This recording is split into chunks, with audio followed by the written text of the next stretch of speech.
Kia ora all. This is a voiceover to help you with your assessment on person-centered care under professional practice. It's assessment to a professional practice and we call it a report. It's a really nice, gentle assessment, quite straightforward and to follow, but you have to just listen to the questions first before you watch the video. So this entails watching a video of Rose Kingy, who's from Whakatane, and how her journey of recovering from her stroke that she had. So she tells you about her journey, what she felt was important to her, what she needed to recover the best that she possibly could. And her whole family are in it and her husband as well. Now, before you watch the video, you need a pen and paper because you're going to have to be listening out for certain questions that you're going to have to find the answer to in the video. So it's on my page 33, but your book is slightly different, isn't it? Your program outline. There are three main questions that you need to discuss.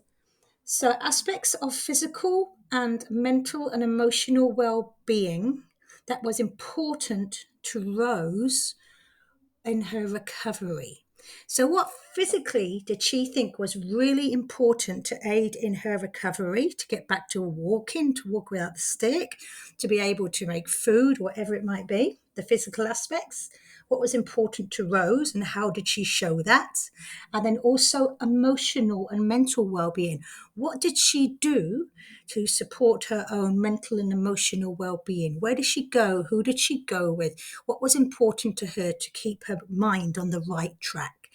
So it is a report, so you do have to describe wherever you find something, explain what it means. So if physical support to Hayden recovery, you're going to use the word, you're going to use swimming.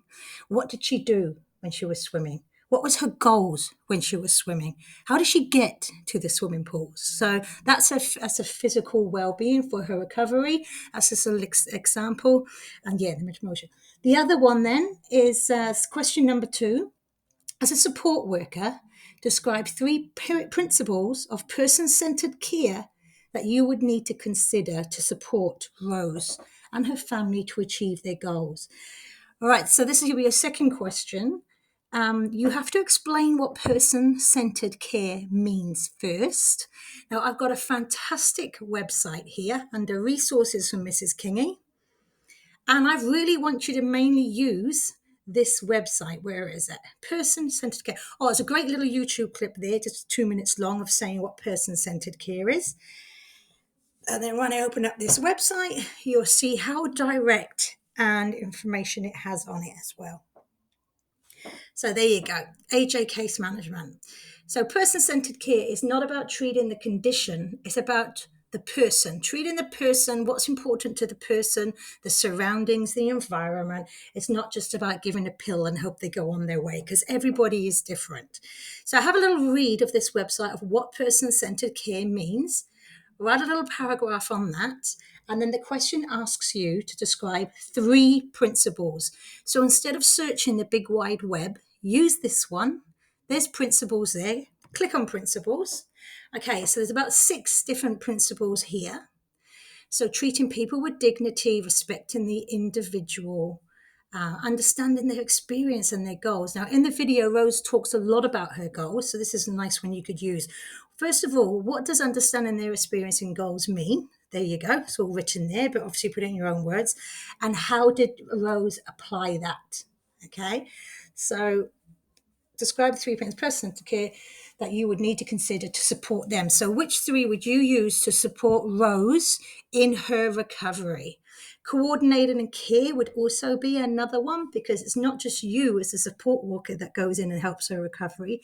She has a family, she has a nurse, she has doctor visits, she has a physiotherapy appointments and so forth. So there's a lot of care that's being coordinated, and who does that and what actually is the other care. So yeah, use some of these, just 3 you've got to pick, and how you would apply them to the case study. Now the last one, so you'd want to watch this video at least probably twice, maybe 3 times. It's not a bad one.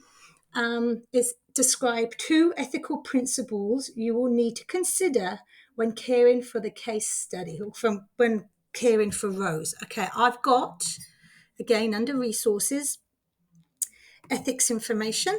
Let's hope it works this time. It's the PowerPoint you had before we, the PowerPoint you looked at before we did our manual handling. So quickly go through it. I'll get to slide 11 and 12. Okay, so here's all the principles. Please go over it and do read it as well. It's always good to have a refresher. But we learned about which one each one means. We've got the Tareo principles and also the Western principles. You could use one of each. It's up to you. But whatever you use, how are they applied to Rose?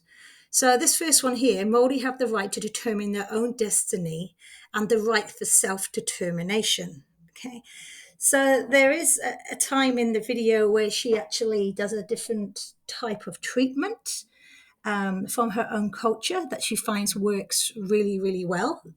This may then be related to that. So find one that you really think fits, or find two that fits, and what was that scenario? So why is that one fit?